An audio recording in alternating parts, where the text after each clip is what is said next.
Now, meanwhile, all eyes are now on the Middle East. As we know, tensions are boiling over. We've got the region on the brink of an all-out war.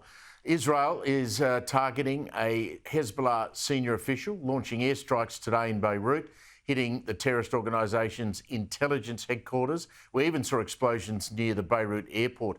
Let's find out exactly where this is now going to go. Strategic Analysis Australia Director Michael Shoebridge joins us. Michael, where do you see this going? I know it's a really hard, open-ended question, but if you had to suggest where we might be in a week's time, what would you say? Well, Steve, you're right, but I think looking at what the Israelis have started to do in Lebanon, they're going to keep down that path. They've got the Hezbollah leadership dislocated, a lot of them killed, and they've got Hezbollah on the back foot there. They're destroying weapon stockpiles, Hezbollah tunnels in southern Lebanon across the border with Israel, and they're killing Hezbollah fighters. So I think we'll see the ground operation by the Israeli military increase, but the tempo of airstrikes around Beirut, where the Hezbollah leadership still is, including more bunker busters like we saw today, and of all stockpiles and weapons movements. So that's Lebanon. The bigger issue for me is what the Israelis decide to do about Iran. And I don't think we're going to see one or two precision missiles. I think we're going to see a wider number of attacks against Iranian government and military facilities. Do you get a sense, Michael, that Joe Biden and the Americans are trying to restrain Benjamin Netanyahu and the Israelis? Are they saying, look, you know, let's just cool this down a little bit?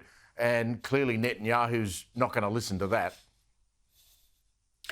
Well, this has been the story for about a year now. We've had leaders in Europe and America and certainly Australia sounding increasingly like they're talking into the wind. They don't seem to have really grasped the deep insecurity that the Hamas attacks almost a year ago created in Israel and the fundamental need the Israeli government has had to re-establish security. And I think Israel is demonstrating to Iran and its terrorist proxies that they are outmatched. And that's what Israel is intending to do here. What might the targets be on the ground in Iran? I mean, obviously we know they've got a nuclear weapons project that is not complete, but might they, as some have suggested, Michael, target their oil, which obviously is their income? That's where they make their money from.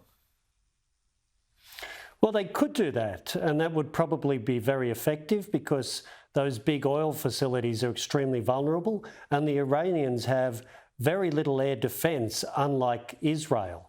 But I think the Israelis are going to be demonstrating to the Iranians that the Iranian military is vulnerable and ineffective.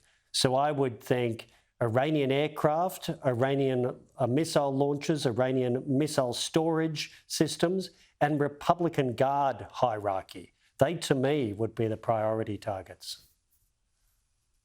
Just finally, would Israel have gamed this scenario that they would have to be fighting on so many different fronts? Absolutely. And in fact, if you look at it, the way they have done it, that close-in enemy, Hamas, that committed those atrocious murders, rapes and kidnappings across the southern border of Israel, they have been already subject to pretty devastating Israeli power. Hezbollah now has been drastically disempowered. It's still got significant fighting capacity on the ground. It's still got missiles and rockets stored, but about half of its inventory is gone and its ability to command and control has been destroyed. And Iran has been shown to be much weaker than the Iranian regime probably thought it was.